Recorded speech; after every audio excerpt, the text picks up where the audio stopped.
Hey, and welcome into the Mountaineers Now postgame show. I'm Skylar Callahan. Joined with me is Christopher Hall, and the Big 12 opener is now officially in the books. West Virginia dropping to Kansas State in overtime, 82-76. Let's go ahead and take a quick look at the stats from tonight's game. Both teams shot the ball fairly poorly from not only three-point range, West Virginia 4 of 18, Kansas State 3 of 16, but the free throw line, West Virginia 52%, Kansas State 61%. West Virginia out-rebounds Kansas State 50-36 on the glass, 21 of those on the offensive end. Let's take a look now at the leading scores, as you already see on your screen. Emmett Matthews in his first game back, 12 points, 5 rebounds. Trey Mitchell, 16 points and 13 boards. And for Kansas State, the big game from, Marquise Noel's 23 points and 10 assists. Keontae Johnson, 18 points and 6 boards. So 82-76. Chris, West Virginia got off to a huge start, opening up 13-1, then 17-3. Looked like West Virginia was going to cruise to a victory, and then it just seemed like they could never really pull away and keep on to that big lead in the first half. Second half was a total disaster. Turnovers, couldn't rebound the ball, and couldn't make shots. So I know it kind of pretty much summed it up right there, but just give me your thoughts on this one. Yeah, I think you got to credit Marcus Noel for Kansas State as well. He had 19 second half points, really controlled the tempo for them offensively. And that's what he does. It's what he's done for them all year. But I mean, he's a veteran. He's senior. He understood kind of how the game was going, and he just got more aggressive in the second half. Got some opportunities early at the free throw line. Got some guys for West Virginia in foul trouble throughout the process. So I think a lot of credit really goes to him and how he kind of picked his team up to get them going in the second half. And then you mentioned the free throws, 20 of 38. That's a killer. You're not going to win games like that. I know Kansas State they can obviously say, well, they shot poorly as well, but if you add it up, put them all together, I think West Virginia wins that game. So really them, and then you look at the guards. No production really from the guards. Shooting was just atrocious. I mean, Kedrian's 1 of 10. His three was to send the game to overtime. So that's good. But you look at Eric, he got in foul trouble early, 3 of 10, and then Joe Toussaint 2 of 5. So those are your 3 senior veterans that you've got to get production out of one of them at least. And it was really just the forwards tonight. Bell started off hot, but then he got in foul trouble. He missed some opportunities at the free throw line. Really, when you look at him and Muhammad, their free throw production can't have that going forward. You just can't, because but I think they totaled, 6 of 18 from the free throw line. They're going to get banged down low, so you got to make the most of those opportunities.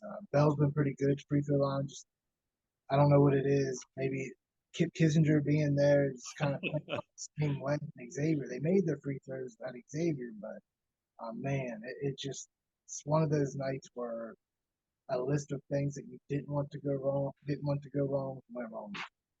Yeah, you talked about that backcourt of Eric Stevenson and Keedy Johnson. They went 4 of 20 from the field and 1 of 6 from 3. That's not going to win a whole lot of Big 12 games. But yeah, you mentioned it. Jimmy Bell, 2 of 8 from the free throw line. Mohamed Wagee, 4 of 10. But it wasn't just them. Like, other guys were missing shots at the free throw line as well. But mainly those two. And if those, let's face it, throughout the rest of Big 12 play, throughout the rest of the season, these two guys are probably going to go to the line a whole heck of a ton because of them getting so many fouls and so much contact underneath. They're going to have to start making free throws for West Virginia to start winning games. But to me, I know the free throws is a big, big problem. But Kansas State, like you said, could say the same exact thing. The difference in this game for me was the turnovers. 20 turnovers in this game. It's been one thing Bob Huggins has been harping on since the beginning of the season, that they throw the ball away too much. What is it with these turnovers? Is it sloppy passes? Is it not receiving the ball well? Is it bad decisions? Is it just pressing too much? What is the big problem with these turnovers? I think it's just a bag of things. Really, every game's kind of different when out there. I know I took a jab at Kip Kissinger, but there's at times they just kind of let it play frantic, and it's kind of one of the things where one call you're getting on one end, might not get it on the other, but then you may get it back on the back end. Like it's inconsistent, and that can't affect them the way it has. And it's probably why it looked a lot like it did at Xavier. And I think a lot of it is they're just not running offense. We talked about it after Xavier. Yeah. When things start to go wrong, guys start to play hero ball, and this isn't a team that has one all star. You can say it's a team full of all stars, but let's be honest, if all these guys were trying to carry a team somewhere else, they're not going to be that successful because they're not that good. But as a collective, they are good. So when things get frantic, they just got to slow down and run offense. I think that's where a lot of the turnovers are coming. They see that there's a ticky tack call on one end. They do have the sense of, hey, maybe we can get it on the other end, but just try to do it within the offense. When you try to play off the dribble, something that's not off your game. Stevenson can do that at times, but they're better off just trying to get numbers on one side of the court, creating a mismatch up and scoring. They're just not running their offense. Yeah, I mean, you talked about Kip Kissinger, which is funny because you brought it to my attention before we got on air. He's called 3 technical fouls on West Virginia in the 2 games that he's officiated.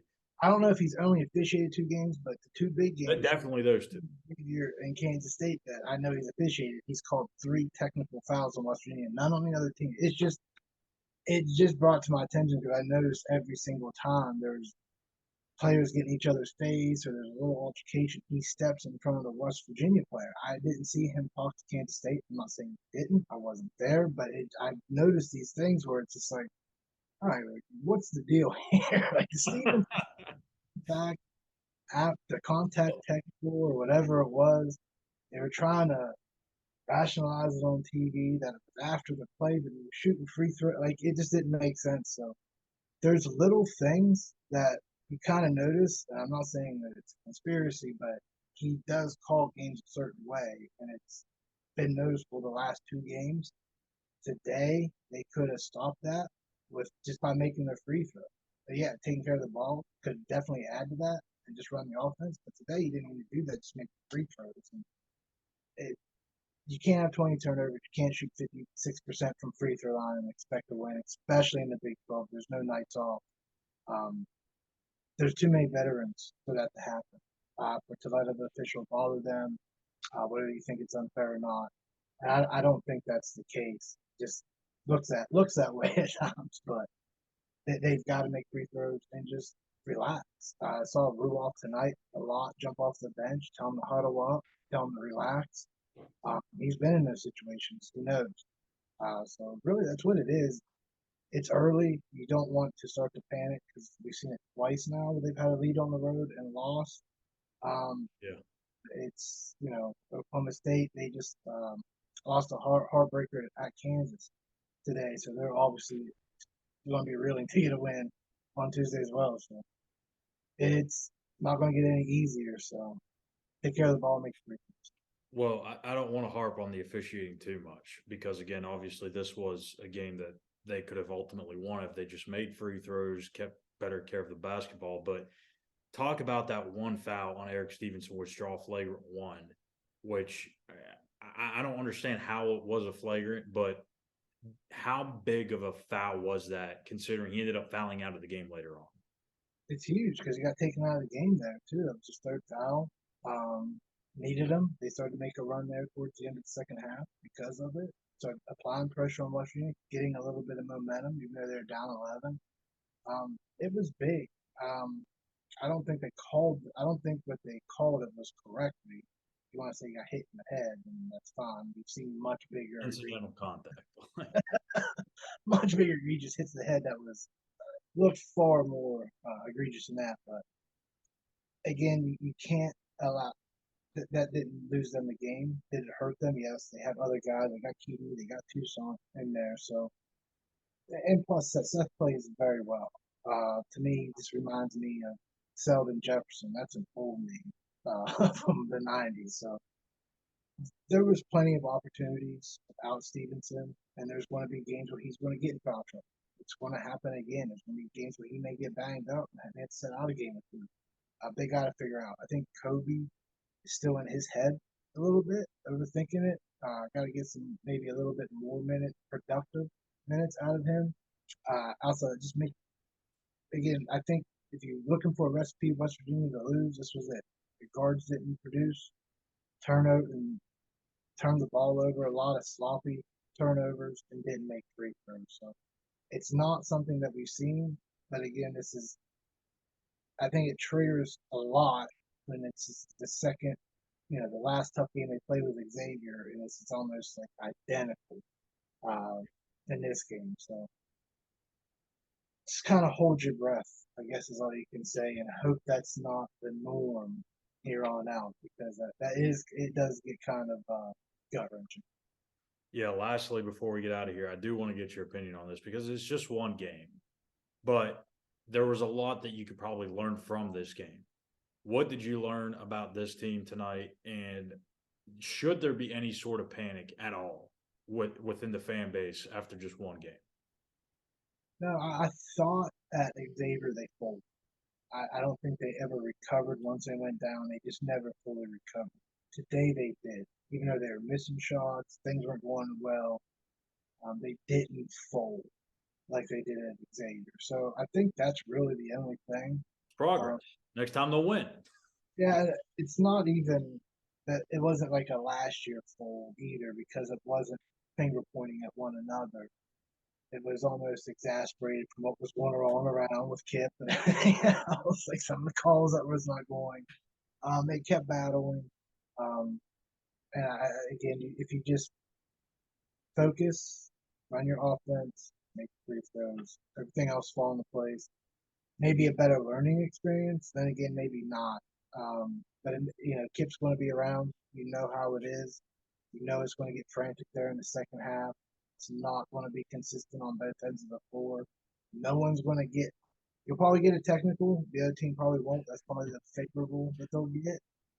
But as far as the other calls, it's pretty bad both ways in the second half. So I don't really know how you can combat it other than just play what you just do what you're supposed to do. Yeah, so West Virginia, again, falling 82-76 in overtime to Kansas State in the Big 12 opener. That's going to do it for us tonight. We'll be back on Monday night to recap West Virginia and Oklahoma State. I wouldn't say it's a must-win game, but when you look at the head of the schedule with we got Kansas and Baylor coming up when West Virginia returns home, it's pretty much you might as well say it's a must-win situation. So we'll see what the Mountaineers do. Again, West Virginia, Oklahoma State, 7 o'clock tip-off on ESPNU. For Christopher Hall, I'm Skylar Callahan. Everyone have a safe and happy New Year's. And be sure to click that subscribe button on YouTube at Mountaineers Now, and Twitter. Be sure to follow us on there as well at Mountaineers Now. So until Monday, we'll see you guys then. Stay safe and happy New Year's.